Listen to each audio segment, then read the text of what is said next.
할렐루야. 우리 잘 오셨습니다. 우리 옆에 보나가 한번 인사합시다. 잘 오셨습니다. 한 번 더 인사합시다. 당신을 위해 좋은 일이 시작되었습니다. 좋은 일이 시작되고 있습니다. 우리 제목을 한번 따라 읽습니다. 오르난의 타작마당에 엎드려. 제목이 조금 생소합니다. 무슨 말인지 이 말씀을 통해 한번 나눠보려고 합니다. 하나님께서 주관하시면 세상은 복종할 수밖에 없습니다. 하나님의 그 진노하심으로 말미암아 죽어가는 이스라엘 그 백성들 사이에 다윗이 서 있습니다. 자신의 죄로 말미암아서 일어나고 있는 그 일들 속에 다윗은 그 어떤 것도 할 수가 없었습니다. 수많은 장수들을 데리고 있었고 인구 조사를 통해서 수많은 백성들을 데리고 있는 한 나라의 왕이었지만 하나님께서 하시고 있는 그 일을 멈출 수 있는 능력은 다윗에게 없었습니다. 분노의 칼을 들고 진노의 잔을 이 땅에 쏟으시는 그 하나님 앞에 다윗이 할 수 있는 유일한 일은 그 진노하시는 하나님 앞에 나아가서 엎드리는 것뿐이었습니다. 저는 오늘 본문에 보여지는 다윗의 모습을 통해서 죄악된 세상에 살아가는 수많은 죄인들이 하나님께서 임재하여 계신 그 예배 가운데로 나아갈 때 어떠한 모습으로 나아가야 할까, 그 진정한 예배자의 모습을 찾아보려고 하는 것입니다. 성도의 삶에 예배가 빠지면 정말 내가 성도로 살아가고 있는가 라는 질문을 던져야 합니다. 하나님께서는 천지를 창조하시고 또 인간을 창조하실 때 계획하신 목적이 있습니다.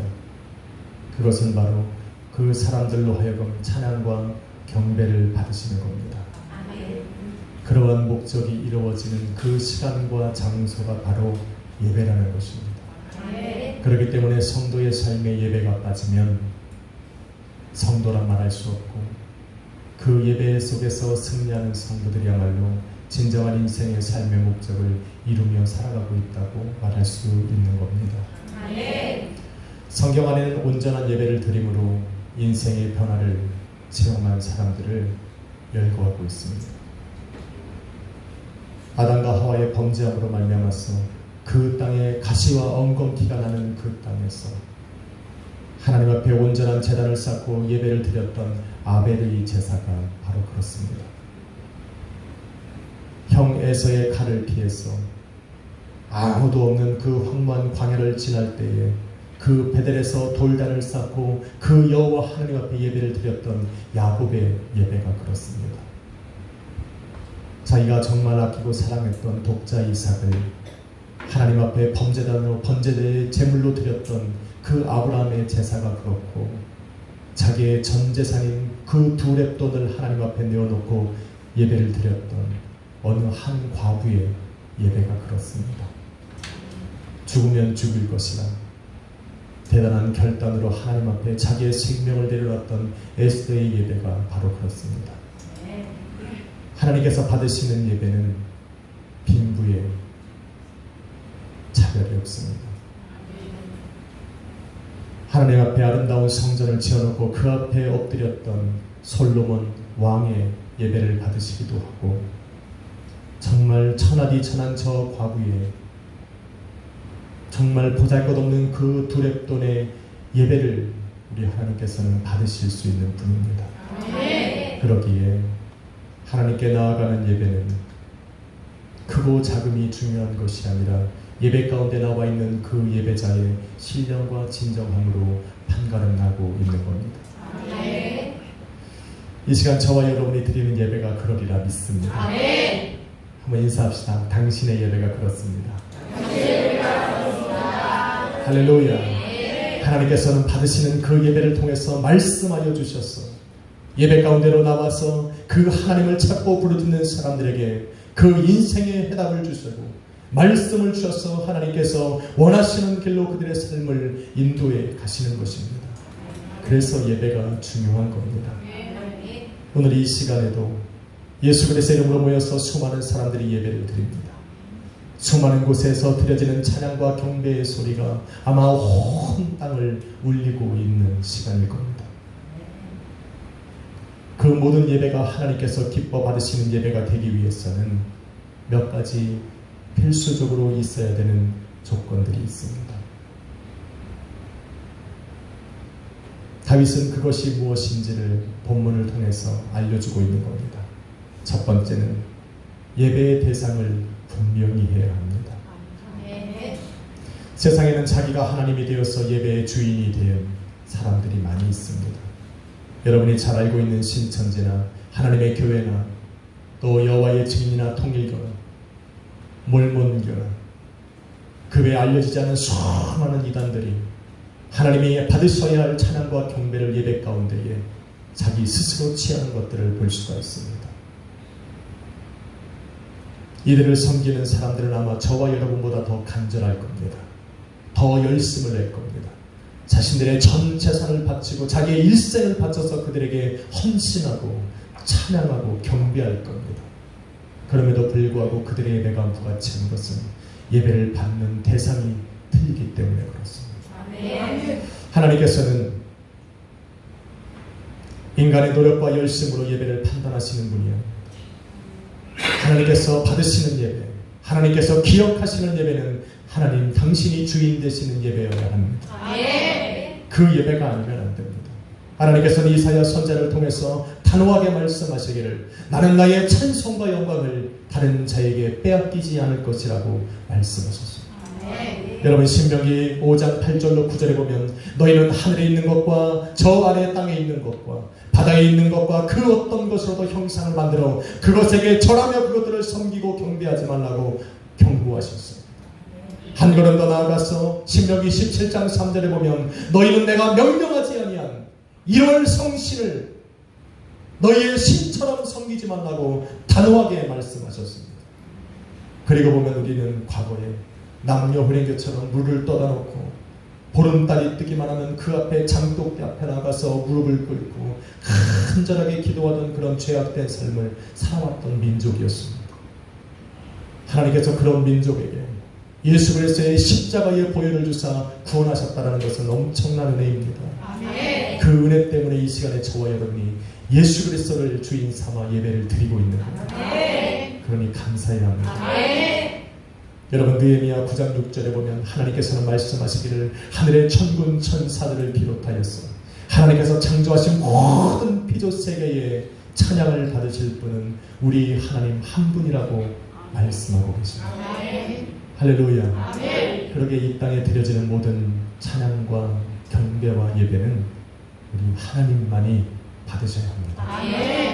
여러분 스스로 받아서는 안 됩니다. 그런데 여러분 저와 여러분이 읽은 16절에 보면 다윗이 자신과 함께한 장로들과 함께 그 땅을 디디고 서 있는 천사 앞에 꿇어 엎드렸다라고 기록하고 있습니다. 그리고는 17절에 이르기를 여호와께 아뢰는 것처럼 그 천사에게 아뢰고 있습니다. 누가 여호와입니까? 땅을 디디고 서 있는 그가 여호와입니까? 그는 하나님의 천사지 여호와가 아닙니다.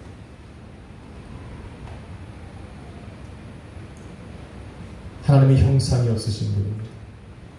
하나님의 영이시기에 모든 곳에 존재하시는 그분이 바로 하나님이십니다. 그런데 지금 다윗은 그 천사를 하나님으로 생각하고 엎드리고 있는 겁니다. 아무리 천사가 하늘에서 내려와서 땅을 디디고 서 있다 할지라도 아무리 그 손에 위험 있는 칼을 들고 있어 두렵고 무서운 마음이 들지라도 지금 나의 눈앞에 펼쳐지는 그 모습들이 아무리 신비하고 오묘하다 할지라도 그러한 것들이 예배의 주인이 될 수는 없습니다. 저와 여러분이 드려지는 그 경배의 대상이 될 수 없다는 말입니다. 아무리 이 땅에 살아가는 어떤 사람이 죽은 자를 살리는 것과 같은 기적 같은 일들을 행할지라도, 병든 자를 고치고 도대체 이루어질 수 없는 그 일들을 지금 여러분의 눈앞에서 행한다 할지라도 그것이 예배의 주관자가 될 수는 없다는 말입니다. 아무리 그 입술에 말에 권세가 있고 능력을 행한다 할지라도 여호와 여러분이 드리는 그 예배의 주관자가 될 수는 없다는 것을 여러분은 반드시 알아야 합니다. 아무리 거룩한 삶을 살고 죄 없이 살아가고 한 점이 부끄러움이 없는 삶을 살아간다 할지라도 여러분의 예배와 경배의 대상이 될 수 없다는 것을 여러분은 반드시 알아야 합니다. 예배를 받으시는 분은 우리 하나님 한 분밖에 없습니다. 그래서 하나님의 천사는 자신 앞에 꿇어엎드린 다윗과 그 장로들에게 말을 하지 않고 그 옆에 있는 갓에게 말을 하는 겁니다. 혹여나 다윗이 자신을 여호와라고 오해할 수 있을까봐 다윗에게 말하지 않습니다.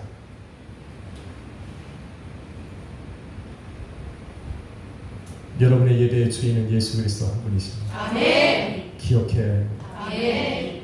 그 누구도 여러분의 인생 속에 예배의 주인으로 설 수는 없습니다. 아멘. 두 번째, 여호와 앞에 나아가 예배하는 자의 두 번째 조건은 자복하고 회개하는 심령으로 나아가야 합니다.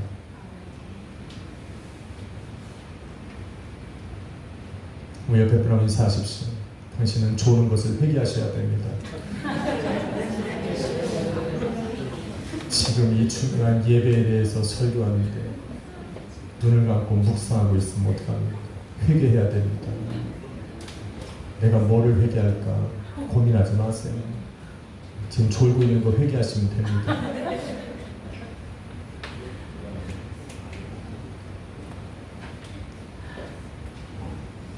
다윗은 지금 자신의 죄 때문에 진노하시는 하나님과 그 진노하심으로 말미암아 죽어가는 백성들 사이에 지금 서 있는 겁니다. 그 어떤 것도 다윗은 할 수 없습니다. 하나님의 그 엄청난 위험 앞에 자신의 죄를 자복하고 회개하는 심령으로 그 앞에 엎드리는 것밖에 할 수가 없습니다. 죄인이 할 수 있는 건 그거밖에 없어요. 뭘 할 수 있습니까? 죄인된 우리가 예배 가운데 나와서 할 수 있는 것은 졸음을 참는 겁니다. 자는 게 아니에요. 참으십시오. 싸우십시오. 뺨이라도 치고 싸우십시오.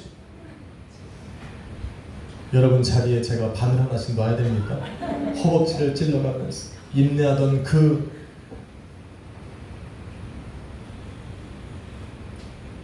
여러분 17절에 보면 다윗이 하나님께 아뢰기를 백성을 계수하는 범죄와 악을 행한 것은 바로 나이니까 하나님 저 백성에게 전하는 것을 멈추시고 나와 내 집을 내 아버지의 집을 멸하달라고 간청하고 있습니다. 회개하고 있는 겁니다. 그런데 여러분 진정한 회개는 하나님 내가 이 죄를 범했으니 나는 다시는 아버지 하나님 이러한 죄를 저지르지 않겠습니다라고 결단하고 다짐하는 것이 아닙니다. 잘 알으셔야 돼요. 하나님께서 바라시는 예배, 회개, 그것은 하나님 내가 다시는 이러한 죄를 범하지 않겠습니다라고 결단하고 다짐하는 것으로 시작하고 그것으로 끝을 내는 것이 아닙니다. 다윗은 하나님 앞에 지금 나와서 엎드리기 전에 자기의 죄를 자복하고 자책한 적이 있습니다. 여러분 사무엘하 24장 10절에 보면 다윗이 백성들을 다 조사한 후에 자기의 마음에 스스로 자책하여 말을 했다라고 기록하고 있습니다. 후회했다는 말, 회심을 했다는 말, 내가 하나님 앞에 범죄한 것을 깨달았다는 말입니다.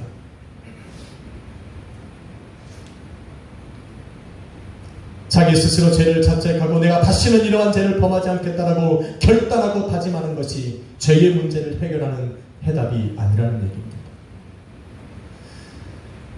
다윗처럼 우리도 얼마나 많이 우리의 죄를 회개하고 결단하고 다짐하며 살아왔는지 모릅니다.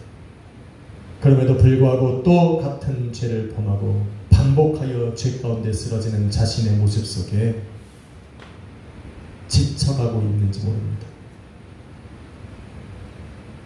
저만 그렇습니까? 여러분은 뭐 한번 딱 결단하면 절대 안 하잖아요. 그죠? 절대 안 하잖아요. 여러분은 거룩해서 그렇습니다. 진정한 회개는 나의 다짐과 결단이 아닙니다. 내가 죄 가운데 쓰러질 수밖에 없었던 연약한 나로 말미암아 잃어버렸던 예배를 회복하고 이제는 그 예배 가운데 나아가서 예배 가운데 임재하여 계신 그 주님 앞에 나의 연약함과 나의 부족함과 나의 죄를 그 앞에 내려놓고 용서와 긍휼과 도우심을 구하는 바로 그 모습이 진정한 회개자의 모습입니다. 그래서 예배가 중요한 거예요. 하나님, 나 잘못했습니다가 아니에요. 그 잘못한 마음을 가지고 예배 가운데 나와서 임재하여 계신 그 주님 앞에 나의 자신을 내려놓고 용서를 구하고 긍휼을 구하고 그런 연약한 나를 하나님 도와달라고 간절히 고백하는 바로 그 사람이 바로 회개자의 모습입니다. 이런 모습이 내 삶이 없으면 나는 여전히 자책하는 것으로 맙니다. 나는 다시는 이런 죄를 저하지 말아야겠다 결단하고 끝나는 겁니다. 아마 그런 사람들의 모습 속에는 또 다시 죄악 가운데 머무는 그 자신을 바라보며 지쳐가고 있다는 것을 아마 여러분도 인정할 수밖에 없을 겁니다. 그렇기 때문에 하나님, 나는 내 스스로 정결한 삶을 살아갈 수 없으니 하나님 나를 받아주시고 용서하시고 나를 도우셔서 나로 하여금 주님의 길을 걸어갈 수 있게 해달라고 예배 가운데 나와서 그 모습을 온전히 내어드려야 하는 겁니다. 아멘. 할렐루야. 아멘. 그래서 예배 가운데 나올 때는 바로 그 자복하고 회개하는 심령을 그대로 가지고 나와서 아버지 앞에 예배해야만 하는 겁니다. 아멘. 세 번째는 어떤 모습이 필요합니까? 두렵고 떨리는 마음이 필요합니다. 우리는 분명 하나님의 자녀요 구원받은 하나님의 백성입니다. 그래서 우리는 날마다 하나님 앞에 감격의 찬양을 올려드립니다. 기쁨의 찬송을 올려드립니다. 그러나 그 이전에 왜 내가 기뻐하고 감격하고 찬양할 수 있는지를 알아야 합니다. 그것은 바로 우리의 심령에 두렵고 떨리는 마음이 있기 때문에 그래요. 이 두렵다라고 하는 것은 원어의 뜻으로 보면 경외하다라는 무서운 것이 아닙니다. 경외하다는 말입니다. 경외하다라고 하는 말은 바로 하나님께서 그 예배 자리에 영광 중에 임재하여 계시다라는 것을 인정하는 것을 말합니다. 하나님께서 내 삶에 들어왔다는 것을 인정하는 것, 그것이 경외입니다. 하나님을 찾고 하나님의 백성된 자녀들은 바로 이 경외함이 필요합니다. 하나님께서 내 삶에 들어와 계시고 예수님께서 오늘도 내 삶에 들어와셔서 나를 성전 삼아 구하시는 것을 인정하는 것, 그것이 경외입니다. 예배자의 진정한 모습은 바로 이 경외함이 필요한 거예요. 우리가 드려지는 이 예배 가운데에 예배의 주인 되셔서 이 자리에 임재하여 계시는 그분이 오늘도 이 예배 가운데 계시다는 것을 인정하는 것, 그것이 바로 경외입니다. 이 경외함이 없으면 예배가 절대로 하나님 앞에 드려질 수 없어요. 나의 드려지는 찬양과 기도와 모든 행위들이 바로 이 자리에 역사하셔서 살아계셔서 함께 하시는 그 주님께서 받으신다라고 하는 마음이 없으면 우리가 드려지는 모든 예배의 행위와 예배의 시간은 헛되고 무의미합니다. 그래서 이 경외함이 필요해요. 우리가 조는 것도 그 경외함이 없어서 선생님이 있는데 어떻게 컨닝을 합니까? 선생님 옆에서 지켜보는데 담대하게 책을 펴서 컨닝하는 사람이 어디 있습니까?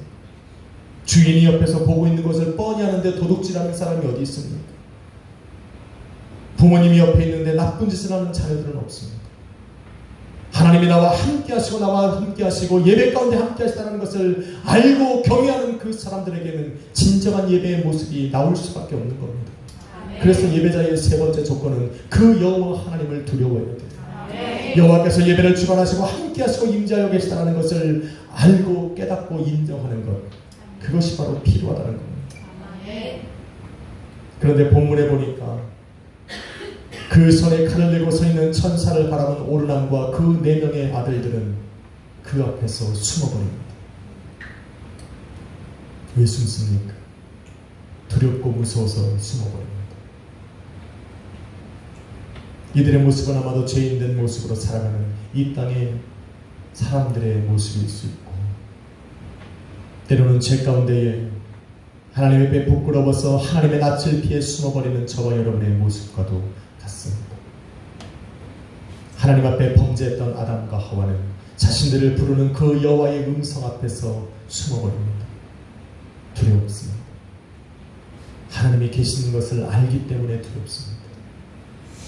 하나님께서 자신의 모든 죄와 허물을 알기 때문에 두렵습니다. 그래서 숨어버립니다.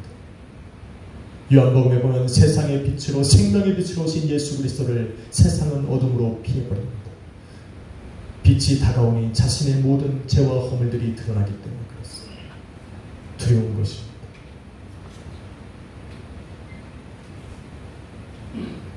그러나 하나님의 자녀가 가져야 될 두려움은 하나님 앞에 숨어버리는 두려움이 아닙니다. 오히려 하나님이 계시기에 그 앞에 나아가는 두려움입니다. 하나님이 그곳에 계시기 때문에 오히려 더 그 앞으로 나아가는 그 경외함을 말하는 겁니다. 하나님께서 비록 나를 책망하실지라도, 나의 죄와 허물로 인해서 오늘 하나님께서 나를 삶을 치실지라도, 나의 삶을 찢으시고 무너뜨리실지라도 그 하나님 앞에 나아가서 엎드리는 그 모습이 바로 성도가 가져야 되는 두려움입니다. 지금 다윗은 어떻습니까? 자신은 분명히 죄인이라는 것을 깨달았습니다. 자기로 말미암아서 수많은 사람들이 죽어가고 하나님이 진노하시고 분노하고 계시다는 것을 알았음에도 불구하고 그 하나님 앞에 나아가서 지금 엎드리고 있는 겁니다. 저와 여러분은 하나님 앞에 의로울 수 없습니다. 하나님이 의롭다 인쳐주신 것뿐이지, 누가 하나님 앞에 내가 스스로 의롭고 경건하다고 말할 수 있습니까? 그 어떤 사람도 하나님 앞에 내가 죄인이 아니라고 얘기할 수 있는 사람은 없습니다. 그러나 하나님께서 나를 의롭다 인쳐주신 겁니다. 그래서 오늘 다윗처럼 그 하나님 앞에 담대하게 나가야 돼요. 때로는 그 하나님 앞에 나갔을 때 나의 죄가 드러날지라도, 나의 허물이 드러나고 나의 죄악된 모습과 나의 삶이 드러날지라도 우리는 그 하나님 앞에 나가서 엎드려야 됩니다. 두려울 겁니다. 창피하고 부끄러울 거예요. 그래도 나아가야 됩니다.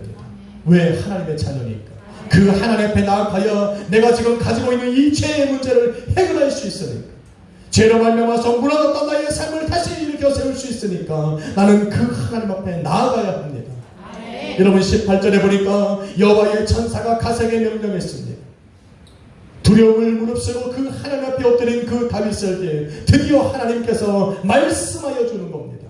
무슨 말씀을 합니까? 죄로 말미암아 무너졌던 너의 인생과 가정과 너의 가문을 회복하고 일으킬 수 있는 그 방법을 말씀해 주시는 겁니다. 하나님 앞에 나아가야 해답을 찾을 수 있습니다. 하나님께서 말미암아서 무너뜨린 그 모든 삶에 다시 회복되는 역사는 하나님 앞에 나아가야 이루어지는 겁니다. 그래서 천사가 말을 하는 겁니다. 오르나는 이 타작마당에 가서 여호와께 번제를 쌓고 너희는 번제단을 쌓고 번제와 화목제를 드리라고 말을 합니다. 하나님의 자녀는 살아도 하나님의 말씀 안에 살아야 됩니다. 죽을 일을 당해도 하나님 앞에 나와서 죽어야 돼요. 그래야 삽니다. 하나님이 안 버리니까. 버립니까? 이제까지 버리는 것만 경험하였습니까? 이제부터 살리실 겁니다. 한번 인사합시다. 하나님께서 당신을 살리실 겁니다. 숨으면 안 됩니다. 내 삶의 죄 가운데 살아가도 예배를 놓치면 안 돼요. 예배는 내 삶을 다시 시작하는 시간이 되기 때문에 그래요. 내가 그 어떤 삶으로 내가 어긋나고 빗나가지 않을지라도 예배를 놓쳐서는 안 됩니다.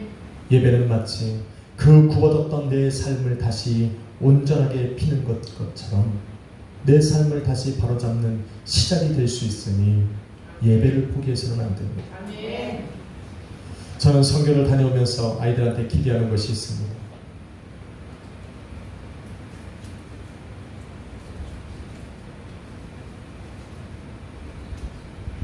예배 열정입니다.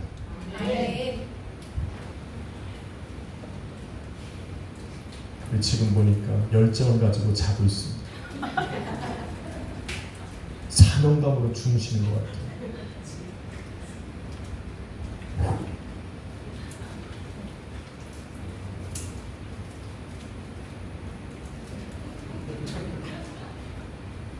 의자가 편한가 봅니다. 의자가 자세가 딱 나옵니다. 사실은 그 의자가 그래서 그렇게 좋은 건 아닙니다. 엉덩이를 10cm만 앞으로 빼면 자세가 딱 나옵니다.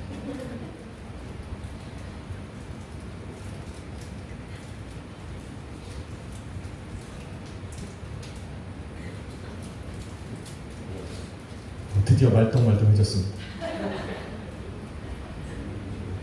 여러분, 마지막 네 번째는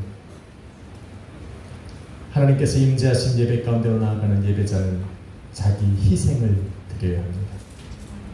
이게 네 번째입니다. 다윗이 우리에게 보여주는 예배자의 진정한 모습의 마지막은 바로 자기 희생입니다.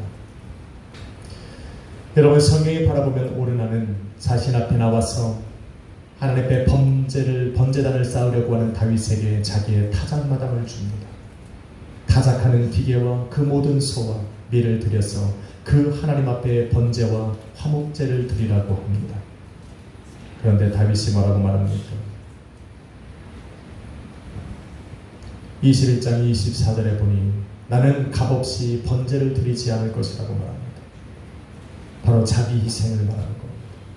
그리고는 그에게 금 600세겔을 주고 그 땅을 사고 그의 소유를 사서 그 땅에 번제단을 쌓고 번제와 화목제를 드립니다. 자기 희생을 드리는 겁니다. 자기의 신앙을 드리고 자기의 믿음을 드려서 예배를 드리는 겁니다. 예배는 그런 겁니다. 예배가 아무리 신실하고 거룩하고 경건하고 은혜가 넘쳐도 그 안에 예배자로 서 있는 나의 신앙과 믿음이 들어가지 않으면 그 예배는 나와 무관한 겁니다. 그 예배 속에 나의 희생이 들어가지 않으면, 나의 고백이 들어가지 않고 나의 헌신이 들어가지 않고 나의 신앙과 믿음이 들어가지 않으면 그 예배는 나와는 아무런 상관이 없는 겁니다. 그 예배 속에 내가 주인공으로 자리하고 있지 않으면 그 예배는 나의 예배가 될 수가 없습니다. 과거에 들었던 간증 중에, 이야기들 중에 이런 얘기도 있습니다. 교회를 하도 빠지는 장로님이 계셨어요. 같은 집사님이 물어봤대요. 장로님 그렇게 하시다가 주로 돌아가시면 천국으로 어떻게 가시려고요? 자신은 그랬더니 장로님이 그러더라고요. 나는 염려 없다. 우리 집사람이 권사인데 끝내주는 신앙이다. 우리 권사의 뒤꿈치만 붙들고 가도 나는 천국에 이를 것 같다라고. 천만의 말씀입니다. 천국이 개인의 신앙과 믿음으로 받으시 하나님께서 받으시는 예배도 자기의 신앙과 믿음으로 나아가는 겁니다. 비록 이 자리에까지는 남편과 아내가 끌고 와서 이 자리에 왔지만, 부모가 어쩔 수 없이 끌어서 이 자리에 왔지만, 때로는 같은 성도가 큰 청에서 이 자리에 왔지만, 이 문을 들어서고 예배가 시작되어지는 이 순간부터는 나의 신앙과 믿음으로 하나님 앞에 나아가야 합니다. 그것이 바로 예배자입니다. 놓치면 어떡합니까? 예배라는 것은 바로 내 인생을 변화시키는 하나님의 말씀이 선포되고 하나님께서 이 땅에 나를 존재케 하시고 나의 삶을 인도해 가시는 그 목적이 이루어지는 순간인데 왜 그것을 나에게 빼앗깁니까? 저는 그러한 양보심은 없습니다. 비록 저는 목사로서 이 자리에 서 있으나 예배의 욕심을 아주 많이 가지고 있는 사람입니다. 그래서 저는 눈이 많으면 많을수록 난 좋아요. 경쟁하지 않아도 되니까. 저분들은 나의 경쟁 상대가 아닙니다. 하나님이 예배 속에서 저 사람들보다 나보다 더 저 사람들을 바라보지는 않을 거니까 할렐루야 찬송이 이렇게 됩니다. 그래서 우리 자녀들에게 너무 고마운 거예요. 땡큐죠.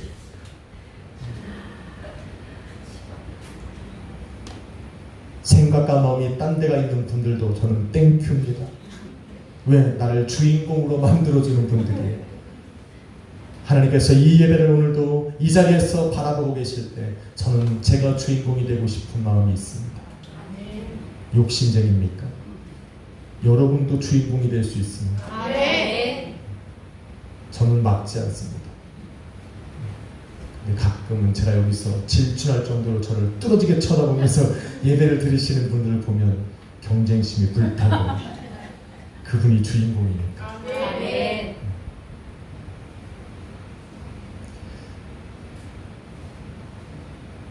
다윗은 지금 그렇게 자기 헌신과 신앙과 믿음으로 하나님 앞에 번제단을 쌓고 있는 겁니다.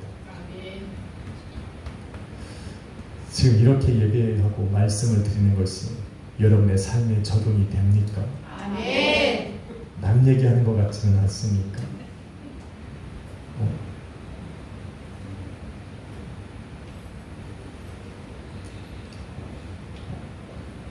자기 헌신과 신앙과 믿음으로 나아가서 예배하고 있는 그 다윗에게 하나님께서 응답하고 계십니다.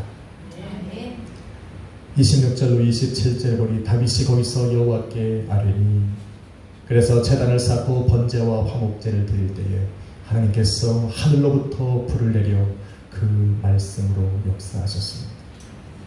그리고는 천사에게 명하여 그 칼을 칼집에 꽂으라고 말씀하셨습니다. 하나님의 징계가 끝났다는 이야기입니다. 하나님의 심판과 저주가 멈추었다는 얘기입니다. 하나님께서 품으셨던 그 진노의 마음이 사그라졌다는 이야기입니다. 예배는 바로 이런 능력이 있습니다. 우리 내가 하나님 앞에 범죄했을지라도 하나님 차라리 나를 죽여주십시오라고 그 앞에 엎드린 그 자녀를 하나님께서 죽이시지 아니하고 살리시는 곳이 예배입니다. 비록 찢으셨으나 싸매시는 역사를 일으키시는 곳이 예배고 하나님께서 다시 회복하시는 말씀과 변화시키는 삶이 시작되어지는 곳이 바로 예배라는 것을 여러분은 기억해야 합니다. 사랑하는 성도 여러분, 하나님의 자녀가 겪는 인생의 모든 문제의 답은 예배에 있습니다. 그래서 예배에 승리해야 합니다. 그래서 저는 우리 교회에 매일 예배를 이야기하는 겁니다.